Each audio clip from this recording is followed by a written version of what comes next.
Hello friends, நான் தமிழரசன். நீங்கள் பார்க்குறது கோவை ட்ரேடர் யூடியூப் சேனல். நம்ம யூடியூப் சேனலில் தினமும் ட்ரேடிங் செய்கிறதுக்கு தேவையான important news, market updates, mutual fund, FIIs, bulk investment and individual ஸ்டாக்ஸோடைய corporate actions, quarterly results, breakouts, price action, trading methods இதை பற்றி தான் ஷேர் பண்ணுறோம். அண்ட் கூடவே நம்ம சப்ஸ்கிரைபர்ஸ் கேட்குற கொஸ்டின்ஸ் அண்ட் டவுட்ஸ்க்கு ஆன்சர் பண்ணுறோம்.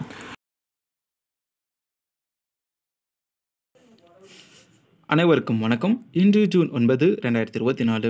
நண்பர்களே, நேற்று பேடிஎம் ஷேர்ஸ் உயர்ந்துச்சு. என்னடா இது உயர்ந்துச்சுன்னு எல்லாம் ஷாக்காக பார்த்துட்ருக்கீங்க. பட் நம்ம சேனலோடைய சப்ஸ்கிரைபர்ஸ்க்கும் குரூப்போட மெம்பர்ஸ்க்கும் இது ஷாக்கிங்காக இருக்காது. ஏன்னா நம்ம டே டு டே லைஃப்பில் நடக்கிற விஷயங்களை ஒரு நியூஸை வந்து சொல்லிட்டு இருந்தோம். அதே மாதிரி பார்த்திங்கன்னா மார்க்கெட்டோடைய ஒவ்வொரு அசைவுகளும் பார்த்திங்கன்னா நியூஸை வச்சு தான் நகருது. அதனால் நம்ம சேனலை ஃபாலோ பண்ண எல்லாருக்கும் தெரிஞ்சிருக்கும் பேடிஎம்மில் எந்த மாதிரியான அப்டேட்ஸ் வந்துச்சு அப்படின்ட்டு. ஃபஸ்ட்டு கோர் பிஸ்னஸை மாற்றினாங்க. செகண்டு இன்சூரன்ஸ் பிஸ்னஸில் கான்சன்ட்ரேட் பண்ணாங்க. Third travel ticketing book business. அப்புறம் சாம்சங் வாலெட் கூட பார்ட்னர்ஷிப், துபாய் ஏர்லைன் கம்பெனிஸ் கூட பார்ட்னர்ஷிப். ஸோ இந்த மாதிரி ஒவ்வொரு பார்ட்னர்ஷிப்பாக அவங்க நகர்த்திட்டு வந்தாங்க. நம்ம சேனலில் நம்ம ரெகுலராக போஸ்ட் பண்ணியிருந்தோம். ஓகேங்களா? ஸோ அந்த மாதிரி நேரத்தில் பை பண்ணுங்கன்னு கூட நான் இண்டிகேஷன் வந்து கொடுத்துருந்தேன். ஸோ ஆல்ரெடி பை பண்ணவங்க 516 ஒரு டார்கெட்டை வச்சுக்கோங்க. ஸோ நண்பர்களே, நியூஸ் தான் மார்க்கெட்டுக்கு ரொம்ப முக்கியம். ஒரு கம்பெனியில் என்ன நடக்குது அப்படின்றது நியூஸ் மூலமாக தான் நம்ம தெரிஞ்சுக்க முடியும். ஸோ அதனால் நம்ம சேனலை வந்து ஃபாலோ பண்ணிக்கோங்க. இன்றைக்கான மிகப்பெரிய அப்டேட் எங்கேருந்து வந்திருக்குன்னா, இந்த natural resource and piped natural கேஸை ப்ரொடியூஸ் பண்ணுற கம்பெனிக்கு வந்திருக்கு. என்னென்னா, இதோடைய ப்ரைஸஸ் வந்து உயர்ந்திருக்கு.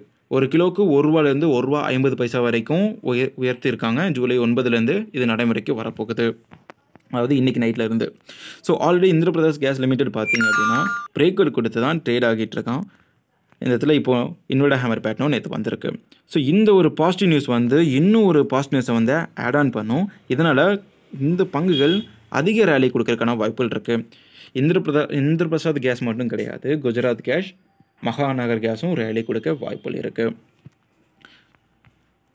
அடுத்தது மேரிகோ, டாடா கன்சூமர்ஸ், அதானி வில்மர், இந்த மாதிரி கன்சூமர் குட்ஸ் தயாரிக்கிற கம்பெனிகள் உயர்ந்துக்கிட்டு வருது. காரணம், ரீசெண்டாக இந்த கம்பெனிகள் அவங்களுடைய சேல்ஸ் டேட்டாவாக வெளியிட்டிருந்தாங்க. அதில் மேரிகோ 20% வால்யூம் வந்து அதிகரிச்சிருக்காங்க. அதானி வில்மர் எக்ஸ்போர்ட்டில் 34% வால்யூம் அதிகமாக இருக்குது. இந்த மாதிரி எடிபிள் ஆயில் பிஸ்னஸில் 13% வால்யூம் அதிகமாக இருக்குது. கோத்ரேஜ் கன்சூமரும் நேற்று சொல்லியிருக்காங்க. என்னென்னா, அவங்களுடைய sales volume double digit growth அடைஞ்சிருக்கிறதா.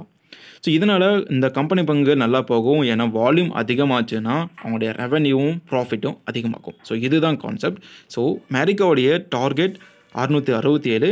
அதை தாண்டி மேலே போனான்னா இன்னொரு 15% மேலே போகிறதுக்கான வாய்ப்புகள் இருக்குது. சரிங்களா? ஸோ அதனால் ஹோல்டு பண்ணுறவங்க தாராளமாக இந்த ஷேர்ஸை வந்து ஹோல்டு பண்ணலாம். கோத்ரேஜ் கன்சூமர், டாடா கன்சூமரில் என்ட்ரி இருக்குன்றதை பார்த்துட்டு நம்ம அடுத்த ஒரு இதை வந்து பார்ப்போம். பார்த்தீங்கன்னா 1150 ரெசிஸ்டன்ட் லெவலில் இருக்கான். இது ஒரு டபுள் டாப் அண்டு டிமாண்ட் ஜோனாக இருக்குது. ஸோ இதை கிராஸ் பண்ணி பங்கு மேலே வந்துச்சு அப்படின்னா கண்டிப்பாக ஒரு 1230 போகிறதுக்கான வாய்ப்புகள் இருக்குது. ஸோ ஹோல்டு பண்ணுறவங்க தாராளமாக ஹோல்டு பண்ணலாம்.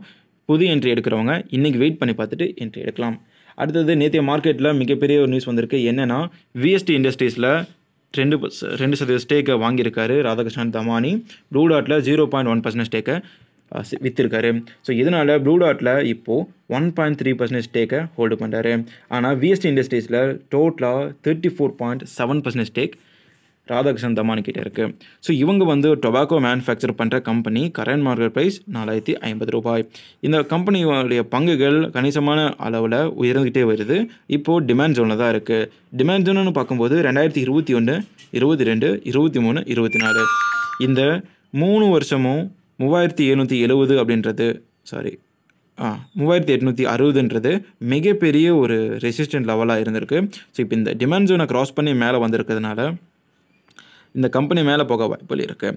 So first target 4862. இந்த பேட்டர்னை உடச்சிட்டு மேலே போனால் அப்படின்னா 44% அப்சைட் பொட்டன்ஷியல் இருக்கும். அப்போ உங்களுடைய டார்கெட் 6893 இருக்கும். ஸோ இந்த மாதிரி பிக் ஷார்ட்ஸ் பை பண்ணுற ஸ்டாக்ஸை பை பண்ணோம் அப்படின்னா நம்மளுக்கு ஒரு நல்ல ரிட்டர்ன்ஸ் கிடைக்கும். அதுக்கு நம்ம வந்து பெரிய அளவிலான இந்த அனலிஸ்ட்டுக்கெலாம் வச்சு தான் நம்ம மூவ்மெண்ட் பண்ணணும் அப்படின்றது கிடையாது. உதாரணத்துக்கு மேன் இண்டஸ்ட்ரீஸில் போன வருஷத்துக்கு முன்னாடி வெறும் ₹391 அசிஸ் கோச்சாலேயே 16 லட்சம் பங்குகளை வாங்கினார் மேன் இண்டஸ்ட்ரீஸில். ஸோ இன்றைக்கி அதோடைய மதிப்பு ₹483. போன வாரம் பிரேக் அவுட் கூட கொடுத்துட்டான். ஸோ இந்த பங்கு நேற்று ஏன் உயர்ந்துச்சுன்னா, ஒரு 1850 கோடி ரூபாய் மதிப்புள்ள ஆர்டர் இந்த கம்பெனிக்கு கிடச்சிருக்கு. இது ஒரு பாசிட்டிவ் நியூஸ் அப்படின்றதுனால விலை அதிகமாக இருக்குது. பட் ஆல்ரெடி வந்து பிரேக் அவுட் கொடுத்து ஒரு சின்ன ஒரு ரீடெஸ்டிங்கில் தான் சுற்றிட்டு இருந்தான். நம்ம கவனிச்சிருந்தோம்னா ஒரு 455 ரூபாய் பை பண்ணி ஹோல்டு பண்ணியிருக்கலாம். இப்போ ஒரு 10% ப்ராஃபிட்டில் இருந்திருப்போம். ஸோ இதெல்லாம் விட்டுருங்க. இந்த பங்கு வந்து இன்னும் ஹோல்டு பண்ணுறாங்க, தாராளமாக பண்ணலாம், நல்ல ஒரு வாய்ப்பு இருக்குது. ஸ்வான் எனர்ஜி பார்த்தீங்கன்னா பிளாக் ராக் 304 கோடி ரூபாய்க்கு பை பண்ணியிருக்காங்க. இது ஒரு நல்ல ஒரு பாசிட்டிவ் நியூஸாக பார்க்கப்படும். ரயில்டெல் தரப்புல இருந்து ஒரு அப்டேட் வந்திருக்கு. கம்பெனியுடைய ஷேர் ஹோல்டர்ஸ் ₹1.85 டிவிடெண்டை வந்து ரெக்கமெண்ட் பண்ணியிருக்காங்க. இன்னும் அதுக்கான ரெக்கார்டு டேட் அறிவிக்கப்படலை.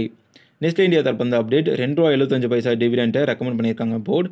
இன்னும் ரெக்கார்டு டேட் அறிவிக்கப்படலை. அடுத்த ஒரு போர்டு மீட்டிங் அப்புறம் ரெக்கார்டு டேட் வெளியிடப்படும்னு சொல்லப்பட்டிருக்கு. ஜூபிட்டர் வேகன்ஸ் தரப்பு வந்து அப்டேட் வந்திருக்கு. கம்பெனி ₹689.47 ஷேர் ரூபாய் என்ற ஃப்ளோர் ப்ரைஸில் QIP ஃபண்ட் ரைசிங் பண்ண போகிறாங்க. ஸோ QIP என்னென்னா வெரிஃபைடு இன்ஸ்டிடியூஷன் கிட்ட ப்ரமோட்டர் அவங்களுடைய சேல்ஸை வந்து செல் பண்ணி ஃபண்ட் ரைஸ் பண்ணுவாங்க. ஸோ அதை வந்து அடுத்த ப்ராஜெக்ட்டுக்கு அவங்க யூஸ் பண்ணிக்கிறதுக்கான ஒரு ஃபண்டிங்காக யூஸ் பண்ணிப்பாங்க. இல்லை கடன் இருக்குன்னா அதை அடைக்கிறதுக்காக யூஸ் பண்ணிப்பாங்க. அடுத்தது பீஜோ எலக்ட்ரோபிளாஸ் தரப்பு வந்து அப்டேட் வந்திருக்கு. கம்பெனி ஜூலை 10 வந்து ரெக்கார்டு டேட்டாக ஃபிக்ஸ் பண்ணியிருக்காங்க ஸ்பிளிட்டுக்கு. ஸ்பிளிட் எப்படின்னா 10:1, அதாவது 1:10. இப்போ 3700 ரூபாயில் ட்ரேட் ஆகிட்டு இருக்க இந்த கம்பெனி பங்குகள் இந்த ஸ்பிளிட்டுக்கு அப்புறம் 370 ரூபாய்க்கு வரக்கான வாய்ப்புகள் இருக்குது. இது ஒரு ஷார்ட் டேர்மில் பார்த்திங்க அப்படின்னா, ஷார்ட் டேர்ம் கூட கிடையாது, ஒரு 2 மாதத்தில் 53% ரிட்டர்ன்ஸை கொடுத்துருக்கு இந்த நிறுவனத்துடைய பங்குகள். ஸோ இப்போ நல்ல ஒரு ப்ராஃபிட் புக்கிங் ஸ்டேஜில் தான் இருக்கான். 9 டே மூவிங் ஏஜில் சப்போர்ட் எடுத்துகிட்டு இருக்கான்.